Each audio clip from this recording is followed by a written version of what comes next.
오늘은 디모데 전서의 이야기입니다. 제가 수련회 가서 냉방병이 걸린 상태로 맛있는 걸 먹다가 체해가지고 어제 아무것도 안 했어요. 그래서 PPT를 하나도 만들지 않았습니다. 그래서 다 어색해 보이죠 벌써 그림이? 예. 오늘은 짧고 굵게 이 말씀을 나누고 넘어가겠습니다. 오늘의 내용은 이 디모데 전서지만 이 배경은 에베소입니다. 에페소라고 불리우는 곳인데요. 여러 번 설명드렸죠. 에베소는 지금의 티르키에 있는 한 도시였습니다. 당시에는 항구 도시였어요. 그래서 로마로부터 오는 수없이 많은 배들과 무역을 하는 그런 항구 도시였습니다. 에베소가 제일 유명한 건 뭐냐면 아데미 신상이 어마어마하게 큰 아테미우스인가요? 뭔가 발음이 좀 다르죠. 성경은 아데미 신상이라고 하는데 그 신상이 있습니다. 세계 불가 사이에 속할 만큼 어마어마한 신전이 그곳에 있습니다. 그 뜻은 뭘까요? 그 아데미 신을 섬기는 사람도 어마어마하게 많았다는 뜻이죠. 그래서 아데미 신을 보기 위해서는 모든 사람들이 그 에베소에 왔다 가는 그런 곳이었습니다. 그곳에 사도 바울이 2년 동안 머물면서 교회를 세웁니다. 그 교회 이름이 뭘까요? 에베소 교회죠. 뭐예요? 에베소 교회예요.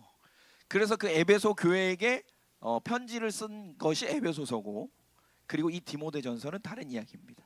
그러면서 오늘 성경에 보면 그러죠. 내가 마게도냐로 갈 때 마게도냐에 누가 갔냐면 사도 바울이 갔어요. 마게도냐로 가면서 그럼 에베소 교회는 누가 남아요? 아무도 없잖아요. 그래서 누구 보고 가라고 했어요? 디모데에게 가라고 한 겁니다. 내가 그리스로 가니까 너는 내 대신 에베소로 가라. 그래서 에베소에 갔더니 뭐 교회가 있었겠죠. 에베소 교회가 있었겠죠. 그 에베소 교회를 치리하면서 목회자로서 목회를 하면서 필요한 내용들, 잊지 말아야 될 내용들을 이 디모데 전서에 쓴 겁니다. 디모데 전후서에다가 쓴 거죠. 그러면서 너는 거기서 목회할 때 이렇게 라고 전해준 겁니다. 사도 바울은 디모데를 자기의 아들이라고 표현할 정도로 굉장히 신뢰했고 잘 가르쳐준 사람이었어요. 그럼에도 불구하고 이 에베소라는 특수한 지역에서 목회하는 이 디모데가 너무 어려울 걸 예상하고 이 디모데의 전후서를 써서 전달하게 되는 겁니다. 그러면서 첫 번째 이야기하기를 무엇을 이야기하냐면요, 오늘 보면은 잘 가르쳐라 라는 이야기를 합니다. 잘 가르쳐라. 근데 그 가르침에 있어서 어떻게 가르치는 것이 중요한가에 대한 이야기를 우리에게 전해주고 있습니다. 이건 뭐 사건이나 사고에 대한 이야기가 아니라 지극히 이론적이고 매뉴얼적인 이야기입니다. 그래서 여러분들 읽고 잘 이해하면 되는 말씀입니다. 특별히 이번 여름 행사에 이렇게 열심히 섬기는 우리 교사로 섬기는 우리 청년들 있잖아요. 뿐만 아니라 그 청년들 말고도 뒤에서 서포트해주는 모든 청년들도 오늘 말씀을 잘 읽고 고민도 많이 해보고 생각도 많이 해보고 기도도 많이 해보기를 간절히 부탁을 드립니다. 그렇다면 오늘 말씀을 통해서 우리가 느끼게 되는 참된 가르침은 뭐냐? 첫째로 오늘 성경 말씀은 복음 이외의 것을 가르치지 말라라고 이야기합니다. 오늘 말씀에 3절에서 4절 전반절까지의 말씀이 있습니다. 제가 읽겠습니다. 내가 마게도냐로 갈 때에 너를 권하여 에베소에 머물라 한 것은 어떤 사람들을 명하여 다른 교훈을 가르치지 말며 신하와 끝없는 족보에 몰두하지 말게 하려 함이라. 아멘. 여기까지 딱 나옵니다. 자, 여기서 이제 유추가 되죠. 유추를 해보겠습니다. 에베소에 있으라고 한 건요, 어떤 사람들을 명하여 다른 교훈을 가르치지 말며, 그러니까 이제 복음 말고 이상한 거 가르치지 말게 하라는 거고, 신하와 끝없는 족보에 몰두하지 말게 하려 함이라 라고 말하죠. 그러면 신하와 끝없는 족보에 몰두하는 사람이 누굴까요? 네? 신하와 끝없는 족보에 몰두하는 사람. 너 말고 누굴까요? 족보에 몰두하는 사람. 무슨 이시예요? 무슨 이시냐고? 이시 성 모른다. 한시 무슨 한시예요? 에? 청주. 오, 청주 모르겠어요. 그런 사람, 나는 뭐 몇 대 손에 뭐 그런 사람, 그런 거에 몰두하는 사람이 있었단 말이죠. 누굴까요? 평산신 씨? 누굴까요? 이 성경이 말하는 누구겠어요? 누구예요? 유대인이죠. 아브라함의 족보에 몰두해 있는 사람들. 선민 사상에 몰두해 있어서 예, 진짜 이 족보에만 몰두해 있는 사람. 너 아브라함 자손이 아니야. 그런 거 같게 넌 틀렸어. 이런 사람들이 유대인이었단 말이에요. 그러니까 유대인들의 그런 얘기를 한 겁니다. 그러면서 뭐라고 뒤에 이제 4절 뒷부분에 얘기하죠. 이런 것은 믿음 안에 하나님의 경륜을 이룸보다 도리어 그냥 변론하는 거예요. 구원의 복음에 중요한 게 아니고 그냥 부수적인 건데 그게 우선이 된다는 뜻이죠. 그러면서 뭐라고 얘기해요 사도 바울이?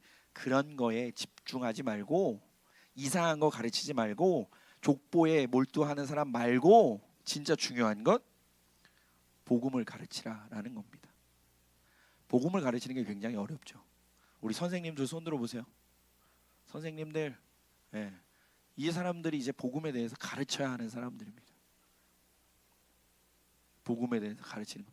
복음이 뭐냐? 백주만 씨, 복음이 뭐예요? 백주만 선생님, 복음이 뭔가요? 유치부 어린이가 갑자기 옆에 와서 툭툭 치면서 근데 저기요 선생님, 복음이 뭐예요? 이렇게 물어보면 뭐라고 대답해 줄 거예요?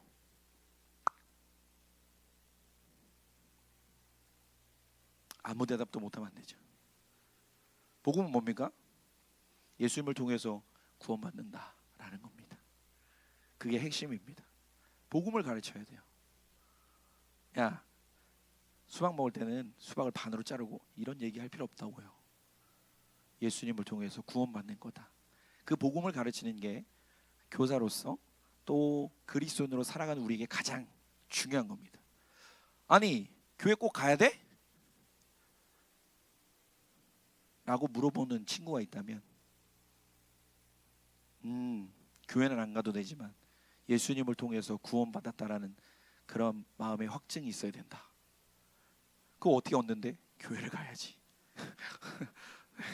그렇게 되는 겁니다. 복음이 가장 중요한 겁니다. 다른 거 가르칠 필요가 없습니다. 복음 하나만 가르치면 됩니다.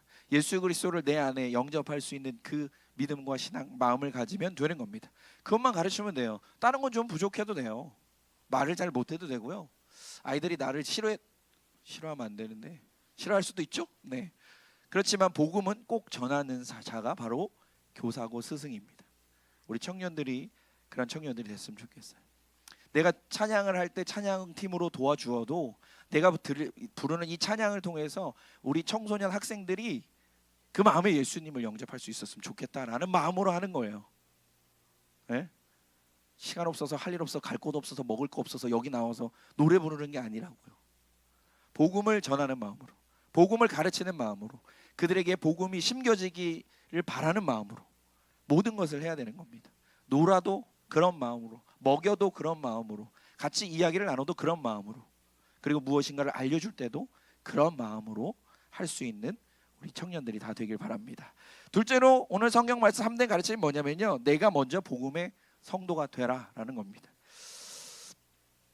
5절 말씀을 먼저 보겠습니다. 5절 말씀. 이 교훈은 이제 사도 바울이 말하는 이 참된 가르침에 대한 거죠. 참된 가르침은 뭐냐면 청결한 마음과 선한 양심과 거짓이 없는 믿음에서 나오는 뭐라고요? 사랑입니다. 사랑. 이걸 두 글자로 다른 말로 뭐라 그럴까요? 복음이라고 하죠. 네. 그리고 이제 7절 말씀이 나옵니다. 율법의 선생이 되려 하나 자기가 말하는 것이나 자기가 확증하는 것도 깨닫지 못하는도다. 누가? 유대인들이요. 율법의 선생이 되려고 하는데 율법에 대해서 자기가 말하는 게 맞는 건지 안 맞는 건지도 모르고 있다는 얘기입니다.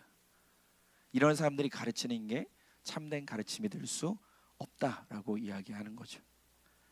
우리는 복음을 가르칩니다. 그 복음은요, 청결한 마음과 선한 양심과 거짓이 없는 믿음에서 나오는 사랑의 복음입니다.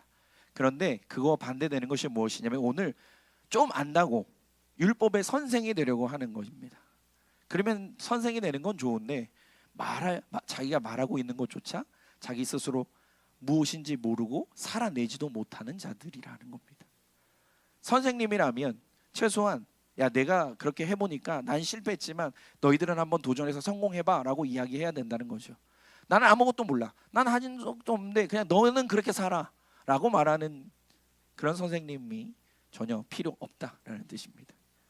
유대인들, 특히 유대인들 가운데 말씀을 가르치려고 했던 수없이 많은 바리새인들이 존경받지 못하고 인정받지 못했던 이유는 무엇이냐면 가르치지만 본인들은 그런 삶을 살지 않았기 때문입니다. 우리 청년들도 선한 영향력이 우리의 다음 세대니까 여러분 자녀가 아니고요. 이제 올라올 청년의 때로 올라올 많은 이들에게 전해질 텐데 그때마다 우리 청년들도 함께 사랑하는 사람이 됐으면 좋겠습니다. 나도 말씀을 향하여 도전하고 있으니 너도 함께 도전해보자. 나도 한번 살아보니 정말 좋더라. 너도 한번 해봐라. 가 돼야 되는 겁니다. 우리 청소년부 학생들 주일날 예배 늦지 말고 오세요. 그러면서 본인이 늦게 오면 어떻게 해? 예배를 통해 예배에 집중하고 예배를 통해 말씀을 통해 은혜 받으세요. 내가 못 받는데 어떻게 그런 이야기를 할 수 있냐고요. 말이 안 되는 겁니다. 참된 가르침은 내가 먼저 도전하고 내가 먼저 살아보고 그리고 나서 함께 나누고 공유하는 삶입니다. 그게 참된 가르침입니다. 저도 아이를 키우지만 아이를 키워보면 느끼는 게 뭔지 아세요? 공부를 열심히 가르쳐봤자 하나도 기억하지 못한다는 거죠. 근데 신기한 건 제가 살아가는 삶은 신기하게 배우고 그리고 똑같이 하려고 해요. 그 말은 즉슨 뭐냐면 우리의 자녀들은 그리고 우리 주변에 있는 사람들은 내가 가르쳐 준 지식으로 살아가는 게 아니고 내가 살아가는 삶을 보고 따라 살아가게 되는 겁니다. 우리 교사들에게 부담을 줘야죠. 네. 열심히 말씀대로 잘 살아가세요. 그리고 그것들을 잘 전해줄 수 있는 그런 멋진 선생님들 됐으면 좋겠습니다. 또 많은 학생들 또 많은 어린이들이 또 우리 청년들의 삶을 보잖아요. 네, 보잖아요. 어떻게 찬양은 어떻게 하는지, 예배는 어떻게 하는지, 교회 안에서 어떻게 살아가는지 그 모든 것을 보면서 또 배우게 되어 있습니다. 내가 교사가 아니어도 누군가 나를 바라보고 있다라는 마음으로 말씀 가운데 복음의 성도로서의 삶을 살아갈 수 있었으면 좋겠습니다. 그러면 누군가 나를 보고 따라하고 배워가며 살아가게 되는 겁니다. 그것이 참된 가르침이라고 오늘 사도 바울이 말해주고 있으니까 우리 청년들도 그런 삶을 살아가기를 바랍니다. 마지막으로 오늘 성경 말씀 참된 가르침은요, 율법을 지혜롭게 사용하는 자다라고 말씀합니다. 오늘 말씀 9절에 보면 이렇게 나옵니다. 알 것은 이것이니 율법은 옳은 사람을 위하여 세운 것이 아니요 쭉쭉쭉쭉쭉쭉쭉쭉쭉쭉 10절을 넘어서서 나중에 거스르는 자를 위함이니라고 말하죠. 자, 9절에서 오직 불법한 자부터 시작해서 10절 끝에 바른 교훈을 거스르는 자까지의 사람들, 이 사람들을 두 글자로 줄이면 뭘까요? 죄인이죠. 죄인. 잘못된 삶을 살아가고 있는 자들. 율법은 그냥 나쁜 게 아니라 선하게 사용할 수 있는데 죄인들을 위해 주어진 겁니다. 왜? 죄를 깨달을 수 있게 그 기준을 잡아주는 거죠. 아, 내가 죄인으로 살아가고 있구나. 그걸 알려주는 겁니다. 그러니까 율법이 안 좋은 거라고 생각하고 무시하고 막 그럴 게 아니라 그걸 통해서 내가 죄인인지 모르는 이들을 깨달을 수 있게끔 도와주는 것에 아주 선한 것이다라고 8절에 말씀하시죠. 율법은 사람이 그것을 적법하게만 쓰면 선한 것임을 우리가 아노라. 율법은 선한 것입니다. 잘 사용하면 율법적인 사람이 되라는 것이 아니라 율법으로 잘 가르치는 자가 되라는 겁니다. 그래서 제가 좋아하는 율법의 말씀 있잖아요. 미련한 자에게는 몽둥이가 약이다. 아유, 그런 좋은 말씀이 성경에 있어요. 미련한 자에게는 몽둥이가 약입니다. 아유, 참 하나님도 은혜가 넘치시는 분이에요. 그래서 중요한 건 뭐냐면 율법을 성경 말씀을 지혜롭게 쓰는 자가 되어야 됩니다. 성경은 제가 말씀드리지만 성경은요 한 구절만 갖다 쓰면 모순 덩어리입니다. 저기 앞에서 얘기한 거 다 그렇고 뒤에서 얘기한 거 다 다르고 그런 모순이라는 걸 잘 쓰는 집단이 이단이에요. 성경 전체를 이해하고 그 내용이 무엇인가를 이해해야 되는데 그게 아니라 그냥 구절 갖다가 맞지도 않아요. 야, 이게 성경이 맞지가 않잖아. 그리고 막 구절 갖다가 이제 그저 내가 예수님이 될 수밖에 없는 이유를 설명하죠. 이게 이단입니다. 어찌됐든 간에 우리는 이 성경 말씀을 잘 활용해서 그것들을 통해서 가르치는 자가 되어야 됩니다. 그것이 참된 가르침이라는 거예요. 야, 율법은 나쁜 거야. 다 버려야 되는 거야. 구약 성경 필요 없어. 찢어버려. 불태워버려. 이러면 안 된단 말이죠. 말씀은 소중한 겁니다. 그 말씀을 아주 지혜롭게 사용해서 가르칠 수 있는 자가 되어야 합니다. 이 모든 것을 설명할 때, 제가 말한 첫 번째, 두 번째, 세 번째 모든 것을 이야기할 때 통체적인 건 뭐냐면 우리가 성경을 알아야 한다는 거죠. 모르는데 어떻게 가르치고 모르는데 어떻게 살아가요? 우리에게 필요한 건 말씀을 가까이 하는, 그리고 말씀을 가까이 하는 자가 올바르게 가르칠 수 있습니다. 혹시라도 말씀을 읽다가 이해가 안 되는 부분이 있으면 저를 찾아오세요. 제가 이단 상담소에 연결을 해드릴게요. 모르는 거 있으면 물어보세요. 저도 모를 수 있죠. 그러면 저도 공부하는 마음으로 알려주고 가르쳐주고 함께 나누면서 말씀을 알아가게 되는 겁니다. 말씀을 알아가는 자가 지혜로운 자고, 그 말씀을 통하여 올바른 복음과 복음의 삶을 살아가고 또한 성경을 지혜롭게 가르치는 자가 나올 수 있는 겁니다. 우리 익투스 청년들 모두가 아름다운 교사로, 가르치는 자로 이 시대에 참된 가르침을 받고 또한 가르침을 전할 수 있는 귀한 청년들이 되시기를 주님의 이름으로 간절히 축원합니다. 기도하겠습니다.